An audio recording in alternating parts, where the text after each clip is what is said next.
The Ordinary hair care has graced and disgraced my scalp for the past month, and how has it been going? Is it worth the money? I started trying this on my curly locks and my oily scalp and dry ends. I tried both the shampoo and the conditioner after it launched earlier this year. Now, I was waiting patiently for Mains by Mel to give her reaction, as well as the Curly Chemist, and Mains by Mel did. She did an excellent job. I'm actually very interested to see Curly Chemistry or Mains by Mel. I would love to see their thoughts on this for curly hair, and I'm kind of waiting for them before I, figure out what's going on with this. Cassandra, you curled. You called. Your curls called. Your main girl Mel. But I couldn't just rely on her hair type and her hair texture, since mine is different, and I do tend to smooth mine out on a more regular basis because I'm still trying to learn to accept my curls and learn to work with them instead of against them, but it's really hard. This is how it went. When I first started using these, I was actually quite surprised by both textures. What I thought going into this was that I really didn't have high expectations, because I know that The Ordinary is known for their basic skincare, and that's kind of what I was expecting, but of course, my mind is open. My biggest concern was that I don't want any of my hair to fall out more than it already is. I was kind of interested in how little this shampoo foamed up initially. It takes a little bit of work to get going, and I actually started applying more and more, hoping it would foam up and lather like I'm used to, but that just didn't happen. The texture is relatively lightweight and liquidy, but it doesn't foam up the way that most others do. And I felt like, although it cleansed my scalp, it didn't strip it on the first application. And I decided to keep using it just to see what would happen. The conditioner, on the other hand, was very interesting. It comes out of the container much thicker, but it actually has a very lightweight texture on the hair. It coats my hair strands beautifully, and I almost felt like I should try using it as a hair mask. I felt that I needed to use a little bit more of the conditioner compared to other brands, just because it is such a lightweight formula. And I did use this when I was wearing my hair curly as well as styled. What I really liked about the conditioner is that it was lightweight, so it almost let my curls be bouncy. And again, it was kind of coating them and protecting them, but even if I applied other products like styling products on top, it didn't get gummy or gunky, which a lot of other, thicker creams or conditioners tend to do. As far as the usage of these in the actual shower goes, I actually had a really great time using them. The square bottles are a little bit unique, but still very basic. It's kind of what I expect from The Ordinary, right? I really liked the squares because they were easier to fit into my shower and to prop up on my windowsill. A lot of these circular bottles that I've used for shampoos and conditioners and skincare are actually kind of difficult to balance up there, and I've actually had a few of my glass bottles slip off of this ledge and break, which is just a tragedy. These bottles are square, simple, and effective, and I really liked the dispensing on these as well. I know that some shampoo and conditioner bottles are stored upside down, and I find that most of those leak, and then there are others that are stored upside right, but they're so thick that you can't pump or squeeze them out.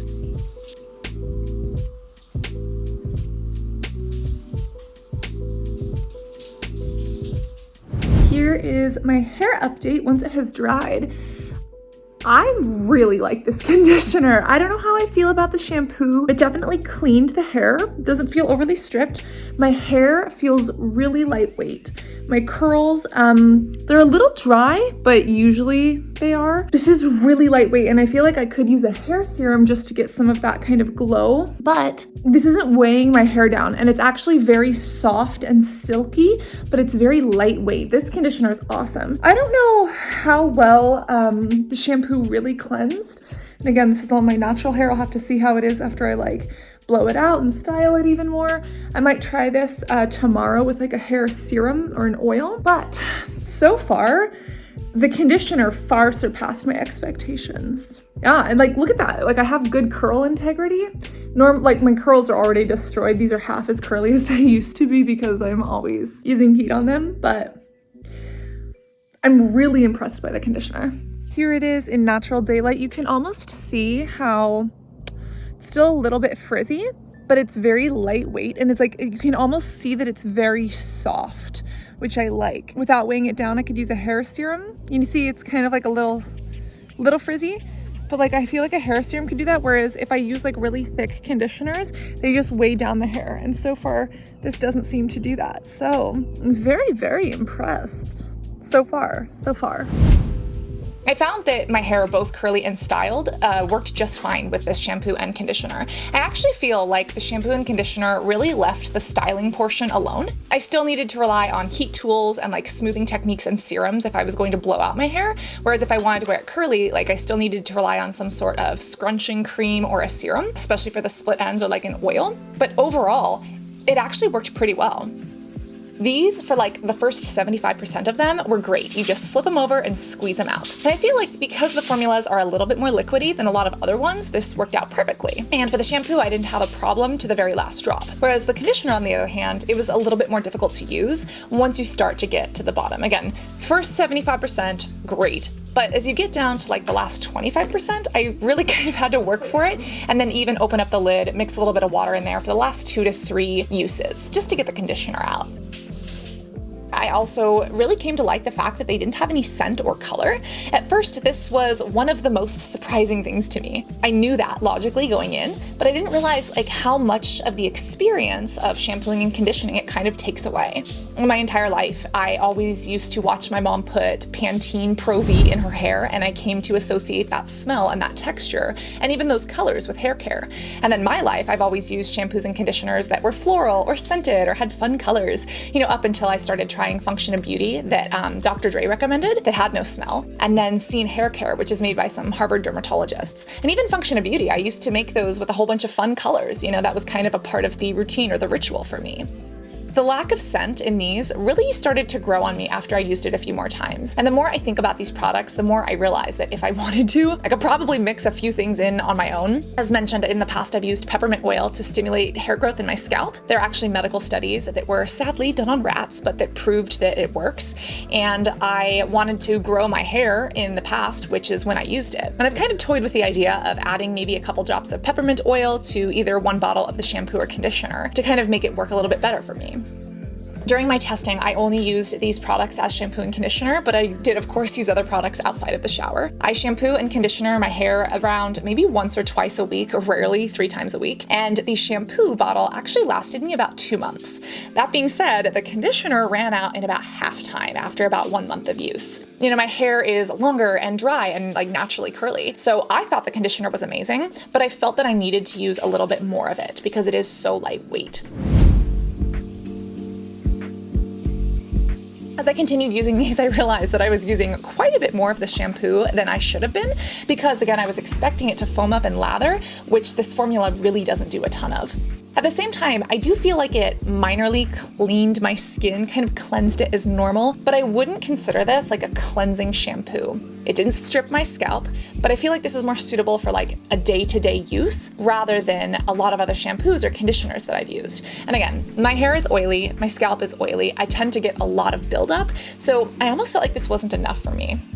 After I realized that the shampoo wasn't really supposed to foam up, I started using less of it and stopped expecting it to foam up on me. I used them both to the last drop and probably got a good, 30 to 40 washes out of the shampoo, but maybe only 15 to 20 out of the conditioner because I used more of it. I used both of them up, and the question is, will I be repurchasing? For the price and the size, I actually felt like it was a really good spend of my dollar. I know that The Ordinary has a jumbo size of their niacinamide serum, and I almost wish they would do the same for these bottles because I do feel that these could be a little bit bigger. Overall, I will say that the results with these were quite unexpected. I really did not love the shampoo. I felt like it kind of cleaned my scalp fine, but it wasn't phenomenal, especially as someone who washes my hair once or twice a week and has an oily scalp. I'm looking for something a little more clarifying. Now, that being said, I would purchase it again just to mix other things into it. I think this could be a really interesting way to experiment with that old peppermint trick that a dermatologist taught me, or an overall just great option for someone who doesn't have the oiliest of scalp and tends to wash more often. The conditioner, on the other hand, was phenomenal. Although it's lightweight and I felt that I needed to use a little bit more of it, I actually felt like it coated and nourished the strands of my hair. It kept them bouncy and lightweight when they were curly, but it also lended itself really well to when I wanted to style it. It didn't gum up when I added other products or creams on top, like a blow dry serum or anything like that. And I absolutely love the conditioner, and although I wish they would make a thicker hair mask for those of us who are really dry, I will definitely be repurchasing this one. So the big question, is it worth the money, and who is it actually for? Is it worth the money? I would say yes, especially for those who are looking for a fragrance-free, dye-free option and have maybe scalp irritations or other issues. I feel like this is perfect for someone who is super sensitive. It's something that is very basic and non-irritating. Like, you could pair this with almost any other product that you want. Even if you have a prescription like ketoconazole prescribed by a dermatologist, you could use this in conjunction with these ordinary products and be really happy. And if you have, like, I don't know, the Inky List caffeine serum and you didn't like it on your scalp and you want to just mix it into the shampoo as a hair regrowth serum or stimulating scalp thing, this shampoo seems like it's really good to do that with. Now, I could also see mixing the shampoo in with another shampoo that maybe is too foamy or too scented or too stripping, because I feel like the ordinary shampoo would help lighten that other one up. Now, I don't feel like this is for people who need major hair rehab. If you're looking for, dry, split ends, fixing damage, this is not going to happen. I also feel like if you have really straight hair, then this conditioner might not be perfect for you. If you have like a super oily, greasy scalp, this shampoo might not cut it. But if you're someone who washes their hair every single day, like if you're a swimmer, you need just like a light rinse, this shampoo really does fit the bill.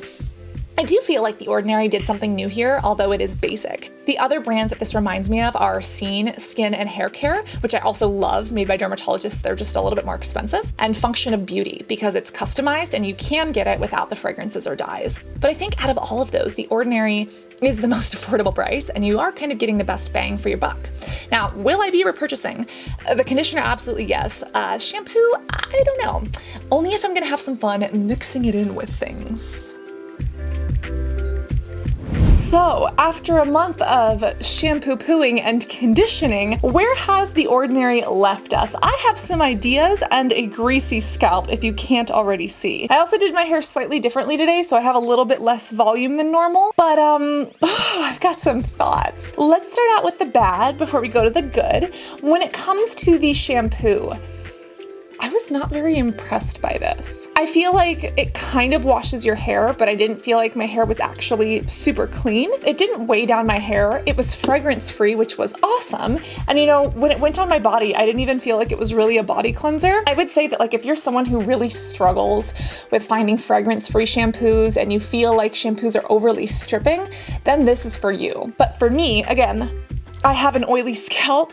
I feel like this didn't clean my hair enough, and it just didn't do what I needed it to. And even when it comes to wearing my hair curly, I just found that, like, my roots are constantly getting so oily, whereas the rest of my hair, I'm always kind of dry and I always have an oily scalp, but I feel like this almost made it a little bit worse. And that was kind of frustrating. Now, I get why they call it like a body cleanser as well.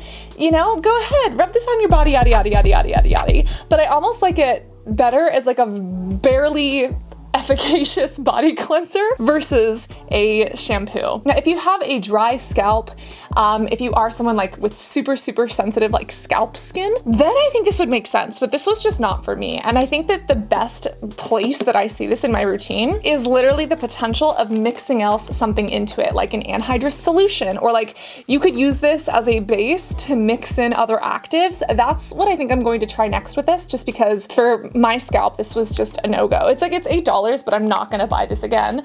But when it comes to the conditioner, I had some different thoughts. This bihentramonium chloride 2% conditioner was actually quite shocking. This is awesome. This is awesome for my dryish, curlyish hair, and it doesn't make my scalp feel too overly greasy. This was something that I felt like it helped enhance my curls, but didn't leave my curls feeling weighed down. There are some like deep conditioners and even some regular conditioners that just weigh my curls down. My curls are quite curly, but they're not coily in a sense. And even though they're curly, they can be dry. And if I put something that's like too oily or too heavy on them, they actually like whoosh, lose all of their volume. You can even kind of see, like, I did my hair a little different today, but like I don't have as much volume. But with this conditioner, I feel like it doesn't weigh my hair down. It did make my hair smooth, but it wasn't overly done. And I feel like if I just used this with nothing else on it, my hair was really, really smooth. Like it was really silky. But if I really wanted to take that smoothness to the next level, like when I actually style it like this, I did find that I had to use like a heat protected product or like a curl product if I really wanted it to be shiny and smooth. But this was a fantastic conditioner, especially being fragrance free. I didn't have irritations or reactions to either of these, and I would definitely purchase this again. I feel like finding a good conditioner for me is really hard because I need something that gives me a lot of moisture but that doesn't weigh my hair down. Now, this was not the most moisturizing conditioner out there, but like This is a good one. Like, I like her. Like, she and I could be friends. And I almost feel like this is a better conditioner for like my hair strands versus my scalp. I almost feel like I could use ketoconazole or something for my actual scalp, or a hair growth conditioner. But so far, I'm actually quite impressed with this, and I like it a lot. I like it a lot. And I also feel like this has a very different offering than what the Inky List has. The Inky List is very treatment oriented, where this is just kind of the basics, and they're kind of underwhelming, but that's kind of what they're promising. If you really want like a curly review of like an actual hair expert, Mains by Mel is phenomenal. She did such an amazing video. She tried products out on like her brother. She did such a great job, and I think that she also didn't care for the shampoo, but I think she really liked the conditioner. But her curls are different than mine, so you know, does that play into how the conditioner kind of feels for her? I almost feel like my scalp needs something very different than the rest of my hair, and you know, I'm still trying to figure it out, but that's how these went. Let me know your thoughts on these. Have you tried them? Like, did you try them during the same time that I was trying them? I want to know what you think. And overall, I want you to always be beautiful, both inside and out. I love you, and I can't wait to see you when my scalp is not a greasy mess. Love you guys. Bye.